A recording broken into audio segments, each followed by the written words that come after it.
আমরা আমাদের কমিটমেন্ট অনুযায়ী এই মিলগুলোকে চালু করা, সেই কারণেই আজকে আসা, সরেজমিনে দেখা। এটার টেন্ডার প্রক্রিয়া চলমান আছে। ইউআই হয়ে গেছে প্রাথমিকভাবে। এটা মন্ত্রণালয়ে চূড়ান্ত প্রস্তাবনা যাবে। তারপরে আমরা আ এটা প্রাইভেট সেক্টরে এই মিলটাকে চালু করার জন্য আমরা প্রক্রিয়া শুরু করেছি এবং সেটা আ আমরা দ্রুত সময়ে কিভাবে বাস্তবায়ন করা যায় এবং বিশেষ করে ফিজিক্যালি এটার অবস্থানটা দেখার জন্যই আজকে আসা। আরো যেগুলো বন্ধ আছে সেগুলোও আমরা চালু করার জন্য দেশি বিদেশি আ উদ্যোক্তাদেরকে আমরা চেষ্টা করছি আ বাংলাদেশে বিনিয়োগ করার জন্য এই জায়গাগুলোকে কাজে লাগানো যাতে কর্মসংস্থান হয় এবং অর্থনীতিতেও একটা সহযোগিতা আসে এই ইন্ডাস্ট্রিগুলো চালু হলে। আমরা জানি একসময় এখানে হাজার, হাজার মানুষ কাজ করত। এই নরসিংদীর এই প্রতিষ্ঠানগুলো একটা ইন্ডাস্ট্রিয়াল বেল্ট এটা। এখানে মানুষের একটা ইমোশন জড়িত। আমরা মনে করি যে এই মিলগুলো বন্ধ হওয়ার কারণে কর্মসংস্থান অনেক কমে গেছে। এই এলাকার মানুষ কাজ করে জীবন জীবিকা নির্বাহ করত।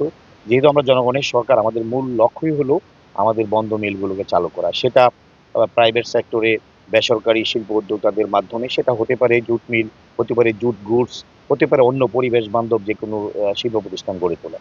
এখানের লোকই চাকরির ব্যবস্থা হবে 100% কর্মসংস্থান লোকালি হবে। হয়তো এক্সপার্টিস যারা আছে গুরুত্বপূর্ণ কিছু বিষয় পা পা মানে পজিশনে যারা থাকে সেগুলা হয়তো অন্য ইয়ে থেকে হতে পারে। কিন্তু জেনারেল যে আমাদের ম্যান পাওয়ার লাগবে এই লোকাল থেকেই হবে। এটা নরমালি এটাই হয় এবং এই ব্যাপারে আমাদের কনসার্ন আছে। এই ব্যাপারে আমাদের আমরা এটা সজাগ থাকবো। আমরা এই সোনালী আঁশের এই পাটের যে ঐতিহ্য সেটা আসলে অনেকটাই কমে গেছে এটা সত্য। আমরা এই ব্যাপারেও কাজ করছি। বিশেষ করে আমাদের যে পাট বীজের ক্ষেত্রে আমাদের গবেষণার ক্ষেত্রে আমরা গুরুত্ব দিচ্ছি।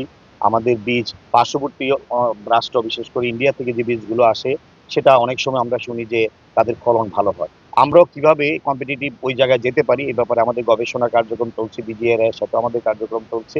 আমরা এই ফলনটাও যাতে ভালো হয়, বীজের জাত যাতে উন্নত হয় এই ব্যাপারে আমাদের সজাগ আছি।